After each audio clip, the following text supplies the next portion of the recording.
цаана үзэгчдээ бид энэ хүн нэвтрүүлгээрээ таксины үн үйлчилгээ болоод харилцааны соёлын талаарх асуудлыг хүндэтгэрлээ. Өнөөдөр Улаанбаатар хотод тусгай зөвшөөрөлтөй 14 аж ахуйн нэгжийн 500 гаруй такси иргэдэд үйлчилж байна. Гэвч хууль бус буюу халдвар нэг идэх 4000 гаруй такси иргэдэд үйлчилдэг байна. Тэдний үн үйлчилгээ засаг захиргаагүй байдал иргэдийг өдөр бүр бохимдуулж цаашилбал энэхүү асуудлын талаар гомдол саналаа мэдүүлэх орчин өнөө хүртэл шийдэгдээгүй байна. Нин түрүүний асуудал бол таксины үн. Өнгөрөх оны 1-р сард валютын ханшийн өсөлтөөс болж шатхууны үн 200-аас 260 төгрөгөөр нэмэгдсэн билээ.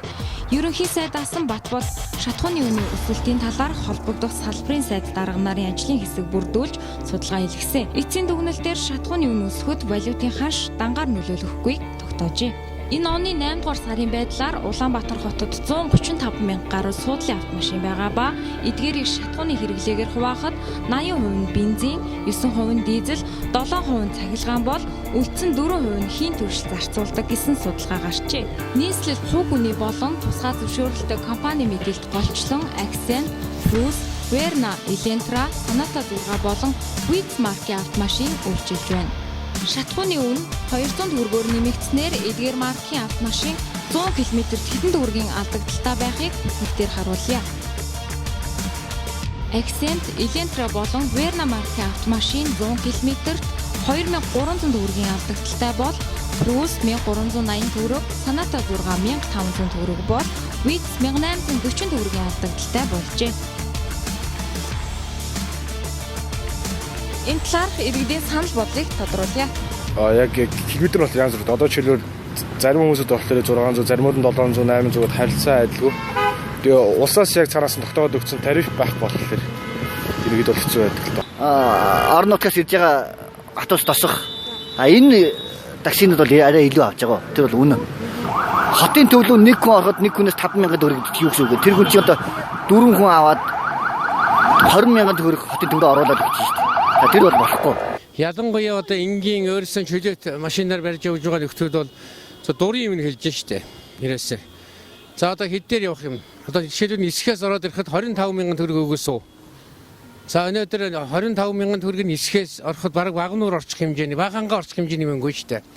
За гэтэл хот дотор бол үндсэндээ бол 200-аад метр явах чинь хад 1500 төгрөг өгдөө та. Ерөөсөө л энэ.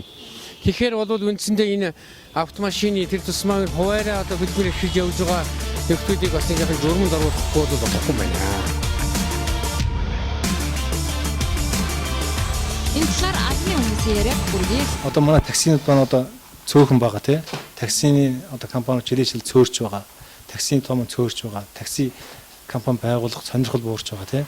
Таксинд явах жолооч нарын байхгүй болчиход байгаа үндсэн нэг шалтгаан болчиход байгаа. Яг тэгвэл таксиныг бид нэр тогтвортой барьж байгаа тийм нэг хэмжээнд барьж байгаа. Одоогийн тариф бол эхний километр 1000 төгрөг. За та 200 м явсан ч 1000 төгрөг төлнө. 500 м явсан 1000 төгрөг төлнө. 1 км дотроо 1000 төгрөг төлнө. Дараагийн километрээс эхлээд 600 төгрөг гэсэн заасан байгаа. Гэтэ энэ маань өнөөдөр амьдрал дээр бас нийцэхгүй юм.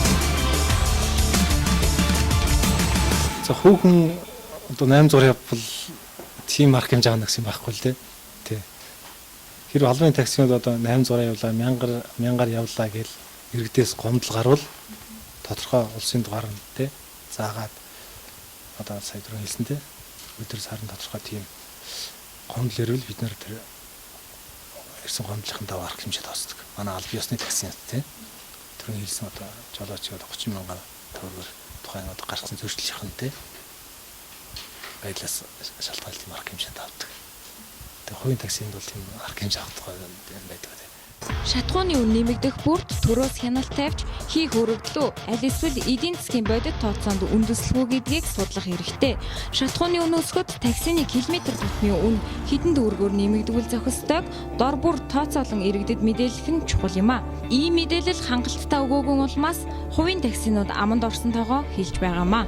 Ихэнх тохиолдолд хувийн таксинууд үнэ хийх өргөдөө зогссонгүй километртэй задгаагаар биш бүхэлдэж тооцдог боллоо. Жишээ нь 2.5 км замд 3 км-ийн мөнгө авдаг байна. Улаанбаатар хотын иргэнжээ гэр ажил хоёрын хооронд сүүлийн 4 жилийн хугацаанд хувийн таксигаар үйлчлүүлжээ. Түүний гэрээс ажил хүртэл 3.6 км зайтай байдаг. Энэ хугацааг ажлын хоногоор тооцвол 660 өдөр болох ба тэрээр нийт 1,815,000 төгрөгийг таксинд зарцуулжээ. Хэрв түүнээс таксины жолооч 4 км-ээр тооцож илүү мөнгө аваагүй бол энэ хугацаанд 158,400 төгрөгийг хэмнэх байжээ. Энэ мэтээр засаг захиргаагүй бичигдээгүй хууль дураараа зохиож буй хувийн таксинуудыг дүрм журамдор нэгтгэх шаардлага иргэд тавьж байна.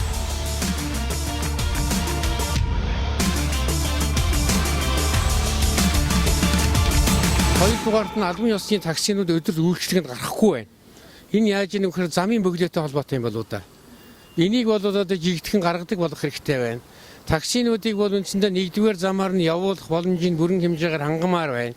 Төв замаас нь ч юм уу хаанаас нь ч гэсэн такси хүлээгээд аваад явдаг. Энэ боломжоор хангахад бас энэ нийслэлийн одоо хамгийн газар энэ замын цагдаагийн байгууллага энэ дээр бас их анхаарал тавихгүй бол хотод бол үндсэндээ үйлчлэгээний соёлыг гутааж байгаа юм бол энэ байна те. Ингэж л анхаарах юм бол бас болцоотой байна. Яарсан, сандарсан, твдсэн усууд ихэр явж байх юм. Хөдөө гадаанаас ирсэн усууд их явж л байх юм. Тийм учраас энийг бас одоо бас яхан ялгамжтай, болгоомжтой бас учиртай ханддаг болгох талаас анхаараасаа л гэж бодож байна. Тариф тогтоочвол зүгээр ах. Тэгээ нөх хүмүүс чинь ингээд зам дээр гар өргөө зогсож байхдаа урдуур нөх хүмүүс дахиад орж ирээд гар өргөөд такси барьдаг ш. Тэр нь ингээд таксины гой нэгдсэн тэм зогсоолтой болгочихвол гоё бах тий.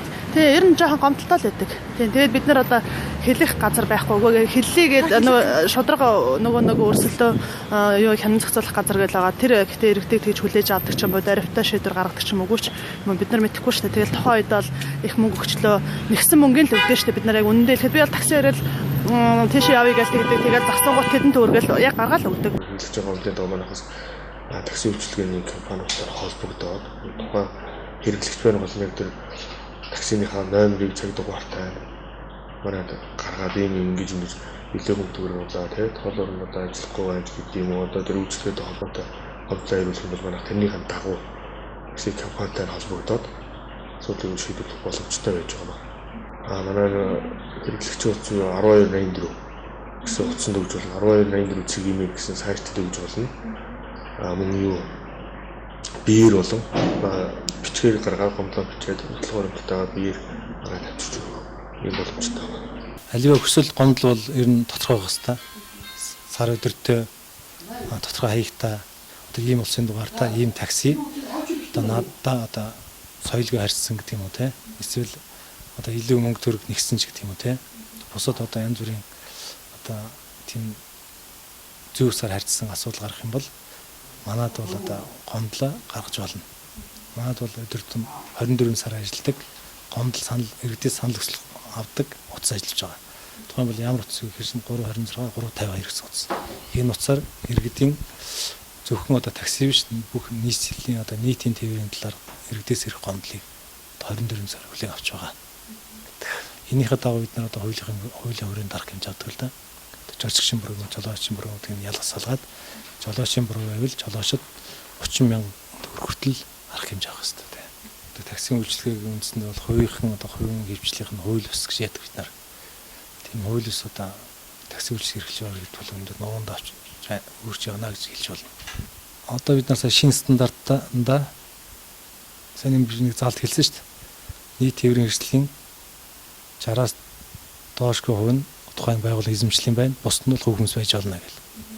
Бид нар одоо энэ нийтийн хууль ёсоор явж байгаа, хуваараа явж байгаа хүмүүсийг нийтийн таксигийн үйлчилгээнд татан оруулахын тулд энэ залтыг оруулж өгсөн. Энийг оруулснаар тухайн одоо хувь хүмүүс хоорондоо хоршоод юм уу нөхрөл болоод эсвэл аль нэг такси компанид хариалагдаад тий тусандархад бүх шаардлагуудыг хангуулаад манай улсын байцааг шаар дүгнэлт гаргуулад манад бүртгүүлээд тэр одоо такси үйлчилгээнд нэмж явж болно гэсэн тийм яагаад заалтаа.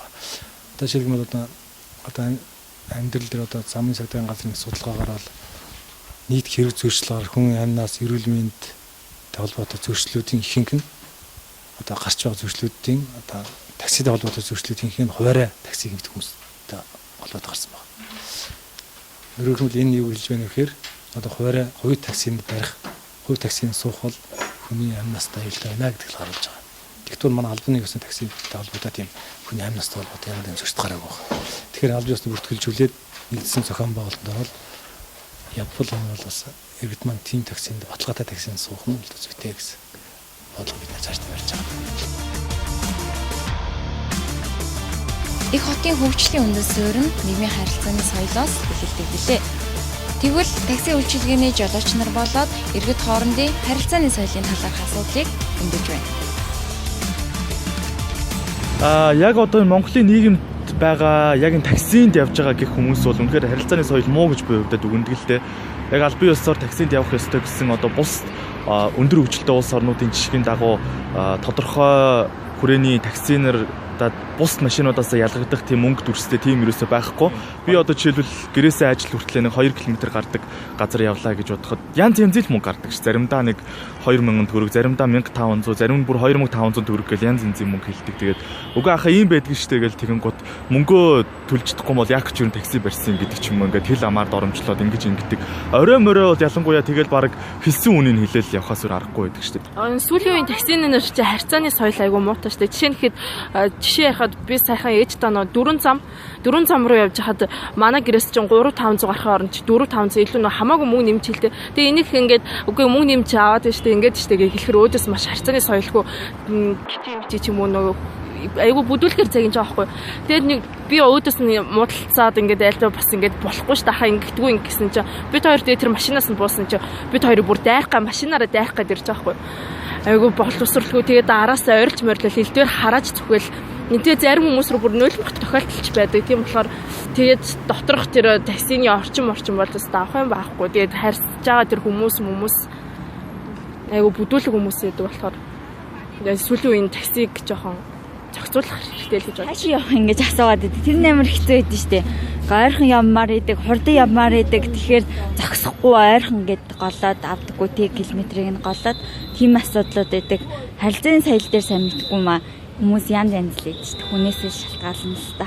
Нар бол бүхэл мөнгөтэй таксины төлбөрт нь ингээд бүхэл мөнгөтэй байна гэдэг ингээд өгөхөр наа та өөрсдөө задлуулаа. Бид нарт задлах мөнгө байхгүй гэл. Тэгэл тэрэн задлуулах гал дэлгүүр хошоо ороод ямар ч хэрэггүй нөгөө дэлгүүрийн хөдөлгөгч нар ч бохоо ундаа аав гэл тэгжээж задлж өгдөг. Айгүй хэцүү хүндрэлтэй байдаг. Бид энэхүү нэвтрүүлэгтээ таксины үнэ үйлчилгээний шударга бус байдлын талаар иргэдийн санал сэтгэлийн нэгтгэн урилгыг зорилоо. Таксины жолоочид илүү мөнгө төлөх, бүхэл мөнгө задлахгүй байх, шаардлага хангаагүй хувийн унаагаар үйлчлэх мэт олон асуудал иргэдэд өдөр бүр тулгамдж байна. Иймээс дээрх асуудлуудад холбогдох байгууллагууд анхаарал хандуулж дуудлагын болон хувийн таксиг нэгдсэн журамд оруулах шаардлагатай байгааг иргэд сануулж байна. Ингээд бидний битгэсэн нэвтрүүлэг энэ түрээд өндөрлөж байна. Анхаарал хандуулж үзсэн үзэгч та бүхэндээ баярлалаа.